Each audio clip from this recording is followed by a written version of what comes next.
Hello, I'm Ruth at the Garrett Public Library, and I'm here to welcome you to another session of our Railroader reading. Today, I'm going to be reading from the book Chicken Soup for the Cat and Dog Lover's Soul, celebrating pets as families with stories about cats, dogs, and other critters. The first story I want to read today is written by Marty Becker, DVM, and it's entitled Bedroom Secrets of Pets Revealed. A long time ago, people slept in the house. Dogs slept in the doghouse, in the backyard, and cats, well, they catted around and slept in the barn or alley. That was before our pets migrated from the backyard to the bedroom to sleep, and from the kennel to the kitchen to eat. Now the average doghouse has 3 bedrooms, 2 baths, a spa, an entertainment center, and a 2-car garage. Yes, the doghouse is our house. Consider this. Before the arrival of our 4-legged bed partners, human bed partners decided which side of the bed they would sleep on. We carved out property lines on the mattress. But then we decided to welcome pets into our homes, hearts, and bedrooms. That was the last day any of us got a decent night's sleep. I was reminded of this recently when, after a hectic trip, I headed home from New York to Almost Heaven Ranch in northern Idaho.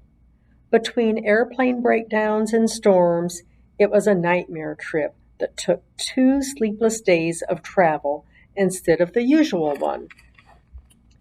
Fighting extreme fatigue, I finally made it home, stumbled into our log house, and headed directly to my bed, ready to slip between the flannel sheets and nestle under the goose down comforter next to my beloved wife, Teresa. Now, at long last, I would be able to sleep. It sounded great in theory, but I was dreaming.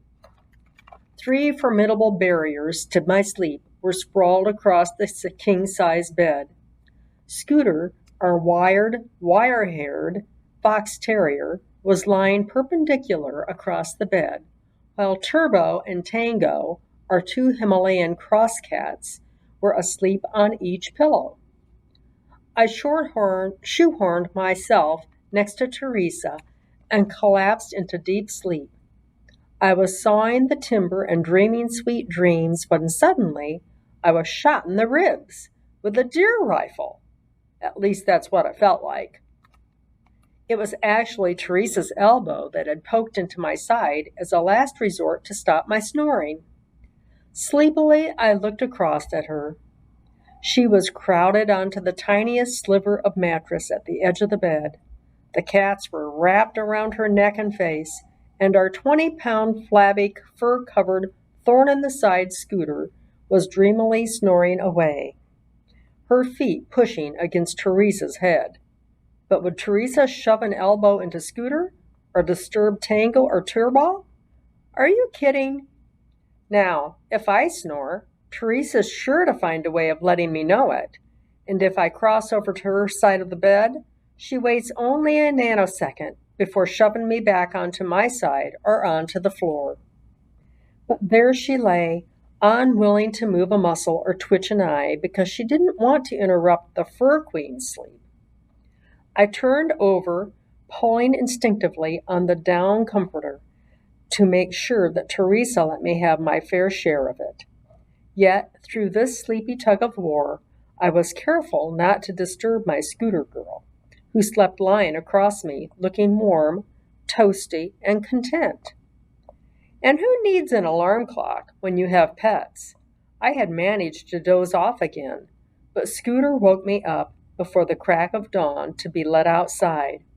Again, I looked across at Teresa.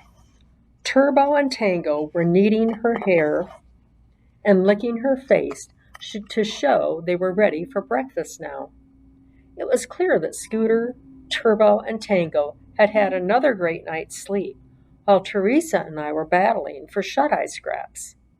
I knew the pets would fly out of bed fully charged, while my wife and I, chronically sleep deprived, would crawl out from under the blankets to start another day on the hamster wheel of activity we call life. And yet, that's not quite the whole story. I knew full well that our four-legged bed partners had, as usual, gotten the best end of the sleeping arrangements, but I regarded it as just a small payback for the great gift of unconditional love that they give us. 24 hours a day, 7 days a week. So, as I got out of bed, I paused to kiss Teresa's cheek, pat Scooter's furry head, and stroke the cats' tails.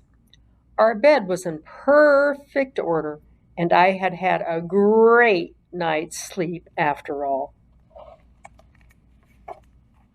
I know people that have pets, and I can see that happening quite a bit. The next story I have is called Mighty Hercules. And this is written by Barbara Bataki. And this is about her son and his pet. Mighty Hercules. One April Sunday, my children and I picnicked in the park. I was pouring lemonade when I heard a shout. Andy, my tow-headed 11-year-old, ran toward us, holding what looked like a long crooked stick. When the stick wiggled and the lemonade splashed across the picnic table. "Mom," Andy cried, "it's a garter snake. May I keep him? Please?" My instinct was no, but the look in Andy's eyes made me hesitate. Andy was the youngest of my 3 children, and I worried about him. At 4, he'd required surgery on his ears and subsequent speech therapy. A year later, his father died. The same year, doctors diagnosed attention deficit disorder.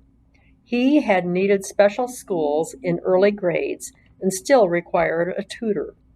And like many ADD kids, he had grown up feeling different and dumb despite his very real intelligence.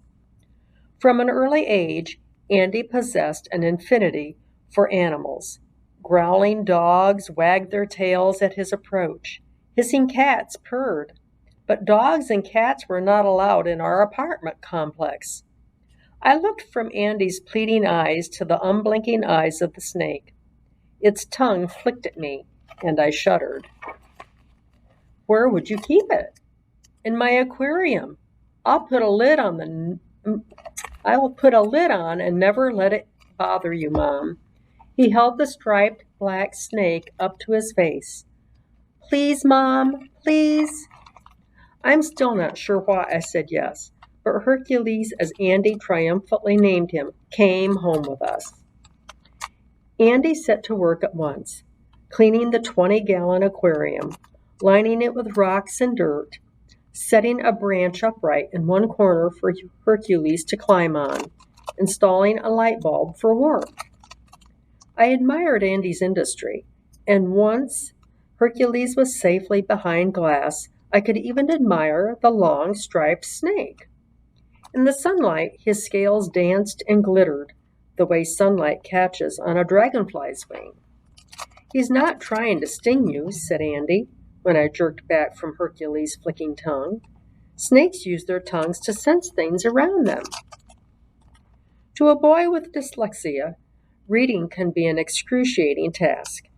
Andy had never read for fun, even though his tutor told us he had overcome his early handicaps. But after Hercules' arrival, Andy checked out every book on snakes in the library. We were amazed at all he learned. Even more amazing were the changes in Andy, especially after his 6th-grade teacher invited Hercules to school. Andy was smaller than most of his classmates, but I saw his shoulders straighten as he proudly carried the snake to school. Hercules spent all spring in the classroom under Andy's charge and adapted well. Before long, Andy had only to stick his hand in the aquarium for Hercules to slither to his outstretched fingers and glide smoothly up his arm. On the playground, he looped gracefully around Andy's neck, basking in the warm Kansas sunshine, his tongue flicking Andy's cheek. Hercules returned home when school ended to be joined for Andy's birthday by a pair of boa constrictors he named Mabel and Sam. The boas were young, about 18 inches long, and beautifully modeled in rich shades of brown and tan. "How do you know they're male and female?" I asked. "I just know," said Andy confidently. "I'm going to put myself through college by selling baby boas." College? I marveled again at the changes the snakes had wrought. Here was Andy, who had thought he was dumb, suddenly talking about college. As summer veered toward autumn, Herc became Andy's near constant companion. Often, when Andy went out on his bicycle, Herc rode with him, sometimes wrapped around the handlebars, other times tucked into Andy's drawstring snake bag. Seventh grade is a tough year for kids, and for shy, insecure Andy, starting junior high could have been a nightmare, but now there was a difference. The lonely boy of a year ago smiled now. He held his head high and stepped confidently into the crowded school hall, knowing that the other kids whispered of him, "He's the guy with the snakes." I remembered what Andy's teacher had told us on the last day of grade school. Hercules has given Andy value in his own eyes. For the first time, he has something no one else has, something others admire. That's a new feeling for Andy, a good feeling. The snakes were a regular part of all of our lives now.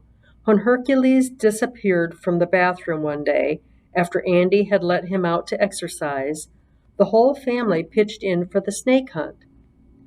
We found him in the closet, wrapped cozily around one of Andy's sneakers.